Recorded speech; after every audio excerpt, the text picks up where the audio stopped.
দর্শক, আমরা একটু নীলফামারীর খবর জেনে আসতে চাই। সেখানে আমরা জানাচ্ছিলাম আপনাদেরকে যে সেখানে ভোট গণনাকে কেন্দ্র করে সংঘর্ষের ঘটনা ঘটেছে। রায়হান শবুক্তগিন আমার সঙ্গে যুক্ত হতেন। রায়হান, আপনার পেছনে এখনো বেশ মানুষজন রয়েছেন, সার্বিক বিষয়ে যদি একটু আমাদেরকে বিস্তারিত জানান। ধন্যবাদ তানভীর।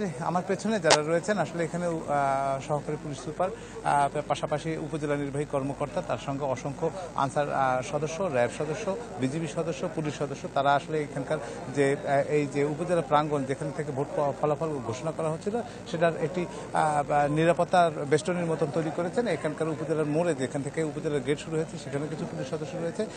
আমরা দেখেছি কিছুক্ষণ আগে আসলে এই এলাকাটার বাইরে যারা রয়েছে, যারা সমর্থক চাপ অবস্থা আছে, সেখানকার উত্তেজনার কথা জানা যাচ্ছে না। এখানে যিনি বিজয়ী হয়েছেন ইতিমধ্যে এই পৌরসভা নির্বাচনে, পরিষদ নির্বাচনের বিজয়ী হয়েছেন ফারহানা আক্তার সুমি, তিনিও কিন্তু আসলে এখান থেকে যেতে পারেনি নিরাপত্তাজনিত কারণে। তাকে এই প্রাঙ্গণে তারাও অবস্থান করছে, সাংবাদিকরা অবস্থান করছে।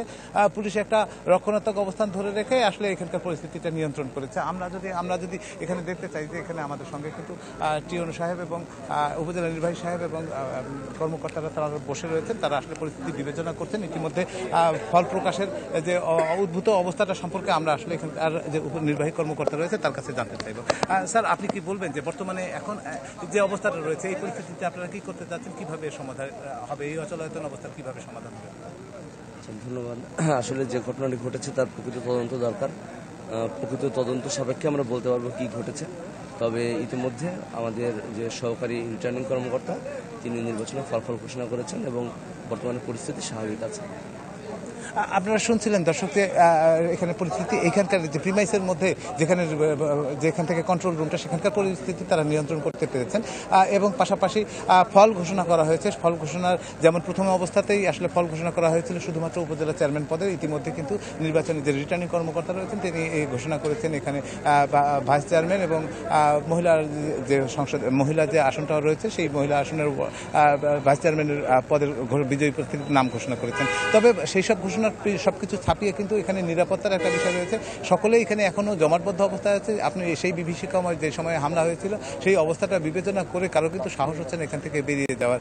এটাই হচ্ছে এখানকার বাস্তব পরিস্থিতি, এখনকার পরিস্থিতি।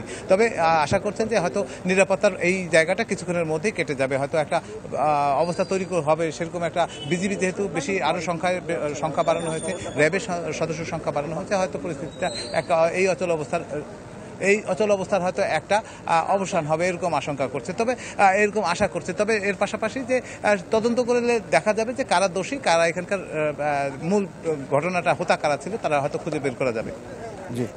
বুঝতে পেরেছি। ধন্যবাদ আপনাকে আমাদের সঙ্গে যুক্ত হওয়ার জন্য। দর্শক, রায়হান শবুক্তগিন যুক্ত হয়েছিলেন নীলফামারী থেকে। জানছিলাম সেখানকার সংঘর্ষের ঘটনার সবশেষ খবর।